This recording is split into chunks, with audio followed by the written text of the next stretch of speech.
புரட்சி தமிழகம் கட்சியின் தலைவர் ஏர்போர்ட் மூர்த்தி கைதிற்கு பாஜக தேசிய பொதுக்குழு உறுப்பினர் அண்ணாமலை கண்டனம் தெரிவித்திருக்கிறார்.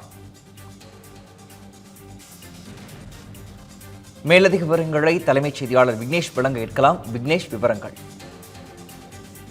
வணக்கம் பிரகாஷ். கடந்த சில தினங்களுக்கு முன்பாக ஆடுதுறை பேரூராட்சி தலைவராக இருக்கக்கூடிய பாட்டாளி மக்கள் கட்சியை சார்ந்த மா.க. ஸ்டாலின் மீது நடைபெற்ற அந்த கொலை முயற்சி சம்பவத்திற்கு உரிய நடவடிக்கை எடுக்க வேண்டும் எனவும் குற்றவாளிகளை கைது செய்ய வேண்டும் எனவும் புரட்சி தமிழகம் கட்சியினுடைய தலைவர் திரு ஏர்போர்ட் மூர்த்தி அவர்கள் நேற்று முன்தினம் டிஜிபி அலுவலகத்தில் புகார் அளிப்பதற்காக வந்திருந்தார். அப்போது அவரை சூழ்ந்த விசிக நிர்வாகிகள் மற்றும் தொண்டர்கள் அவர்கள் மீது தரமானியான தாக்குதலை நடத்தியிருந்தார்கள். அவரும் பதில் தாக்குதல் நடத்தியிருந்த காட்சிகளும் தொலைக்காட்சிகளிலும் சமூக வலைதளங்களிலும் வெளியாகி இருந்தன. இந்த நிலையில் பல்வேறு அரசியல் கட்சி தலைவர்கள் இந்த விசிக நிர்வாகிகள் மீது கடுமையான நடவடிக்கை எடுக்க வேண்டும் எனவும் டிஜிபி அலுவலகம் முன்பாகவே நடைபெற்றிருக்கக்கூடிய இந்த சம்பவம் என்பது ஒட்டுமொத்த காவல்துறைக்கும் அவமதிப்பை ஏற்படுத்தக்கூடிய வகையில் அமைந்திருப்பதாகவும் உடனடியாக விசிக நிர்வாகிகளை கைது செய்ய வேண்டும் என பாஜக உள்ளிட்ட பல்வேறு அரசியல் கட்சி தலைவர்கள் வலியுறுத்தியிருந்தார்கள். இந்த நிலையில் நேற்று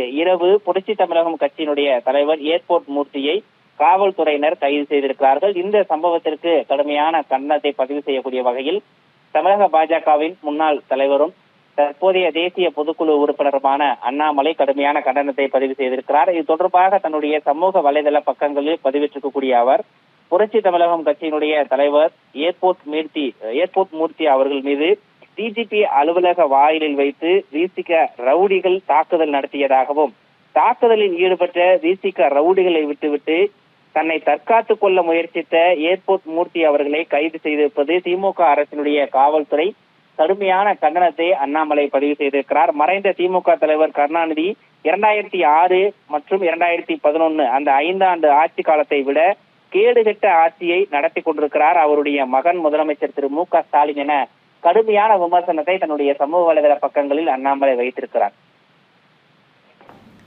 விவரங்களுக்கு நன்றி விக்னேஷ்.